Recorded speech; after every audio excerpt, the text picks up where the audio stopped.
I just made an opening statement. Do you know how hard it is to make the same opening statement twice? Just no, wait. but it's we're excited about the upcoming season. This was our 16th SEC Media Day, 11th at Alabama, which I'm sure none of you thought would happen 11 years ago.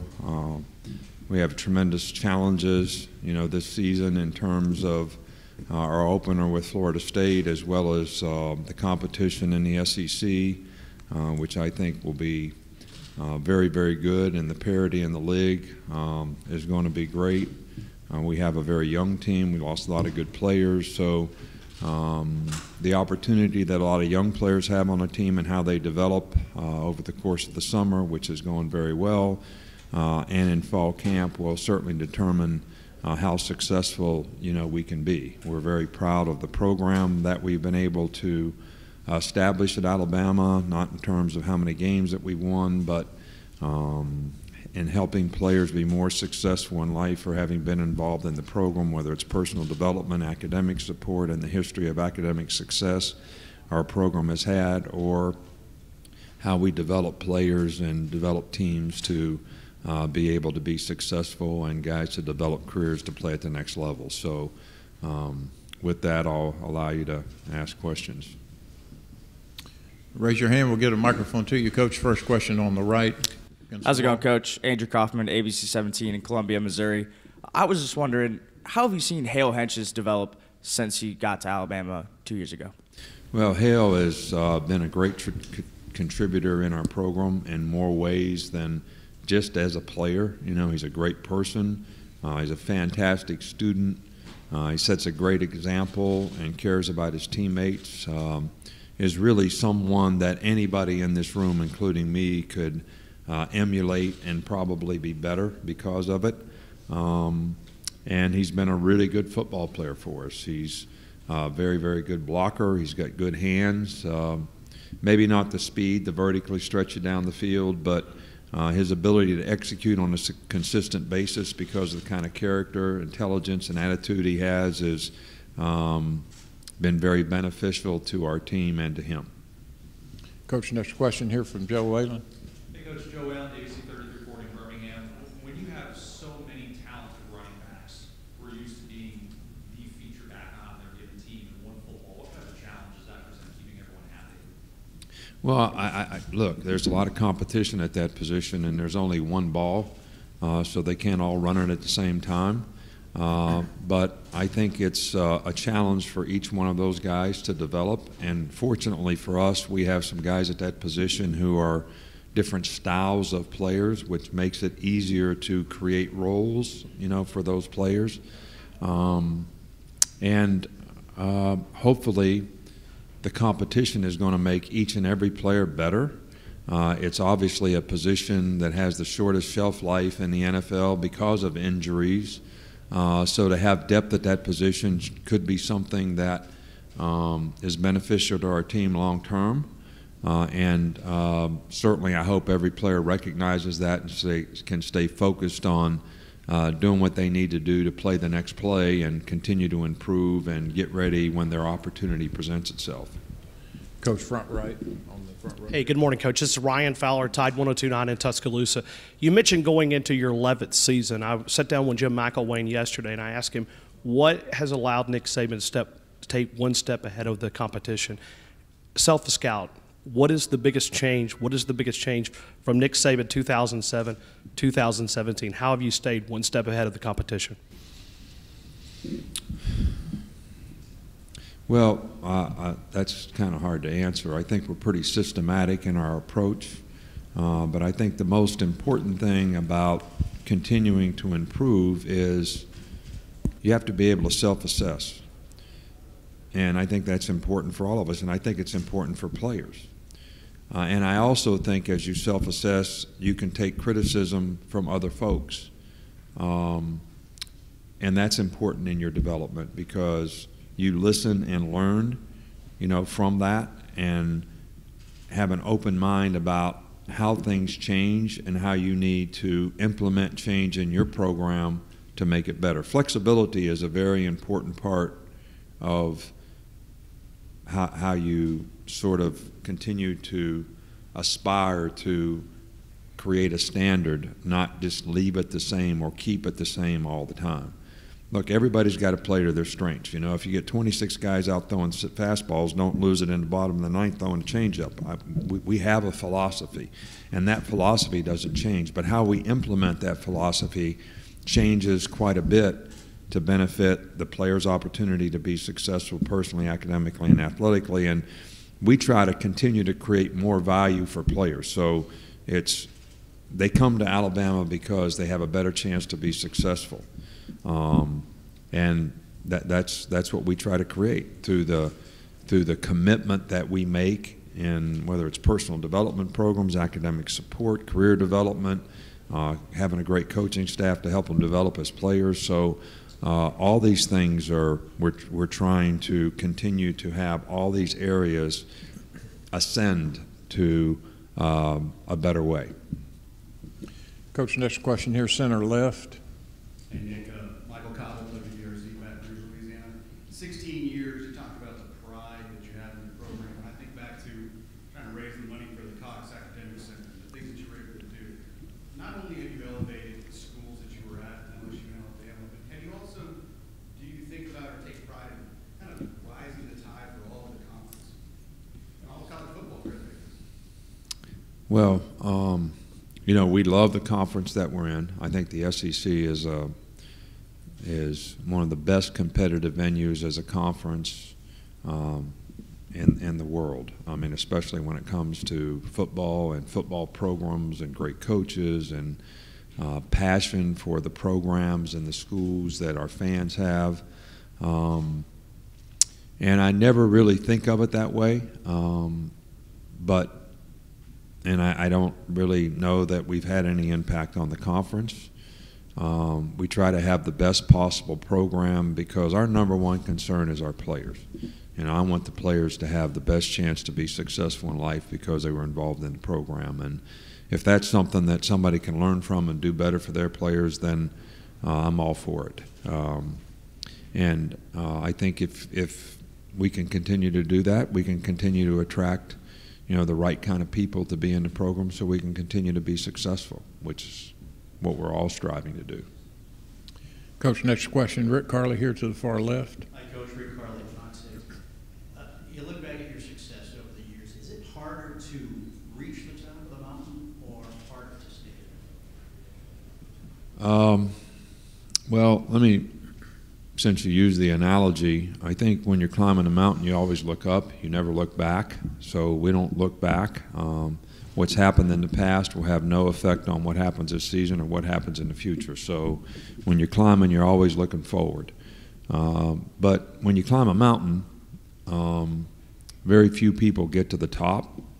Those who do get to the top seldom stay on top. So to me, the lesson in all that is you better keep climbing. You can never be complacent. You can never be satisfied. Just because you make it to one goal, one season, only means the challenges are going to be greater in the future because you become the target of what other people are trying to beat. So we just try to keep climbing. And complacency is something that everyone who has success has to challenge themselves to overcome. Coach, next question from the back riser on the right. Chris Brees, CBS in Birmingham, to your right here. You've reiterated Jalen Hurts is your starter, but people even want to keep saying that there's a quarterback controversy. Bozeman put it best a few minutes ago. You're the only one saying that. No. Bozeman put it best. Create it right now. No, Bozeman put it best, saying that they want drama. That. All right, so I don't know who's saying that. Yeah, all right, so it's like me saying somebody said it's going to have a hurricane outside today. Is that right or wrong? It's just, I just said it. So that means I created something that makes everybody panic and creates news and go out there and get people excited and interested and afraid. Look, we have a lot of competition at a lot of positions, all right, and we're going to play the best players. I think our players respect that, and that's what we're going to do. We're going to try to develop every player on our team to be the best player they can be. All right, but we're not going to tolerate people making stuff up, all right, just to create interest, which I understand and respect. That's your job, but just not going to happen. Coach, next question here, center left. Hey, Coach. I was waiting for that one, man. That was like a hanging curveball. You hit it. Coach, what's your opinion of a coach like Ed Orgeron getting a second shot at a big-time SEC job, and how can coaches improve? You probably improved from the coach you were at LSU. Well, I don't think there's any question that we all live and learn in this profession, and I have a tremendous amount of respect for Ed. You know, he did a great job of recruiting at Ole Miss, and they had successful teams after he left because of the recruiting that he did. He's a very, very good recruiter. He's a hard worker. I think his success at USC when he took over was probably a great experience for him. And I think, you know, LSU's team played very well, you know, last year under his leadership. So we have a lot of respect for Ed, and I know he'll do a great job there. And LSU's one of the real tough competitive programs that we have to deal with, that has great players that are well coached and have played extremely well and been a big rivalry for us in our division. Coach, next question, far right. Coach, Brandon Cameron, WVUA 23. How has Bradley Bozeman evolved, not just on the field, but as a leader, to be to the point now where he's representing the team here on Media Days? Well, I mean, it's a phenomenal story to me because this guy is the epitome of hard work and perseverance and overcoming adversity and never giving up and always looking forward, never looking back, learning, growing, improving, overcoming any deficiencies that he has as a player and maximizing the strengths that he has as a player. And you know, he plays a position center, which is sort of one of those like quarterback or like linebacker or safety on defense that are, if you have leadership qualities, there's a natural progression that those positions allow for leadership, and he has certainly maximized his ability to affect other players and set a good example and be somebody that somebody can emulate, and he cares about his teammates, and you know, those guys are really close, and he just done a phenomenal job. Would I have bet that Bradley Bozeman would ever accomplish what he's accomplished in our program? Probably not, but it doesn't surprise me because of the kind of person he is. Coach, next question here on the left against the wall. Brian Milan, WKYT in Lexington. How good can Damian Harris be, and how much does he need to improve to maybe be the featured guy eventually? Well, Damian has played a lot of good football for us. He's a very talented guy. He's a rare combination of make you miss, burst, acceleration, speed, has enough power as a player. He's a good receiver. Damian's biggest thing is how do we get him to play with consistency at a high level all the time? You know, at times he's battled some nagging injuries, and you know, last year he had some phenomenal games early, got a little bit nicked up, and never really came back the same. So we know he has the capabilities to be a dominant player for us, and hopefully he can stay healthy this year and be able to do that. So, but we have a lot of faith, trust, and confidence in Damian Harris. Coach, next question here in the center.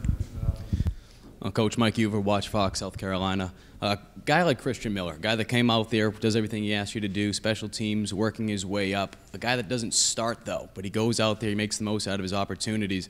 Guys like that, it seems like every year could be taken for granted that you have a next guy up kind of mentality, but how are these guys getting ready with limited playing time, but it seems like the very next year you're producing All-Americans left and right? Well, Christian has played a lot of good football for us. He's been an outstanding special teams player. He's played some on defense. He's played in the role as a pass rusher as well as an outside linebacker and regular. He would play a lot more if somebody would play regular people, but we seldom see that, so we're always a nickel. So as an outside linebacker, You either have to be a guy that can play defensive end, which his size has always sort of inhibited him from being able to do that, even though he's a little bigger now than he has been in the past, because you're playing against an offensive tackle. But he has been a good pass rusher for us. So his role is getting minimized a little bit because of the style of play in college football right now with all the spread teams. So, but, you know, we're really pleased with Christian's development.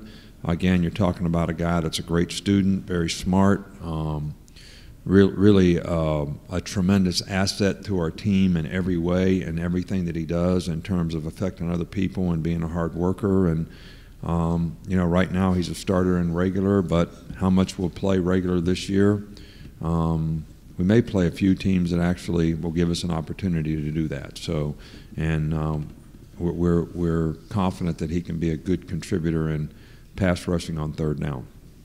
Coach, next question from the left rear. Coach Noah Mandel, WTY News 4 Dothan. Both Bradley and Minka commented on the intensity of the summer workouts in the spring. What differences have you seen in the players' minds after losing the national championship and entering the season? Well, I think, you know, we've always had really good ownership on our teams that have been successful. And some of the teams that have not been successful started out that way. And I think last year's team was a little bit like this, but they weren't able to finish that way. Ownership being total buy-in to doing the things they need to do week to week and being able to maintain that throughout the course of the season. And I think this team certainly has started out that way. But I think this is something, the challenge is can you do it play in, play out, game in, game out.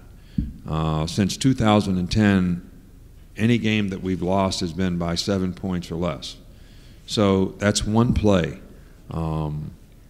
where we may make a mental error or a mess up, or it's one play where we have a lapse. So every player has to be committed to every play, play the next play, continue to perform at a high standard all the time, regardless of what happened, you know, in the past.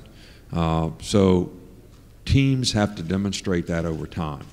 And the challenge is always not are you willing to do it, but why are you willing to do it? Because to me, that creates your passion, and the passion is what gives you the ability to sustain. Coach, we have our final question right here in the front right. Hi, Coach. Simone Eli, CBS 42 in Birmingham. You spoke in the other room about maybe needing some more get-back guys, the SEC rule changes regarding coaches going on the field and arguing calls. Can we just get your thoughts on that? Well, you know, I think that this is a reaction to an issue where officials were trying to be helpful to coaches who maybe got a little overzealous on the sidelines and went out and demonstrated, and those people actually should have been penalized.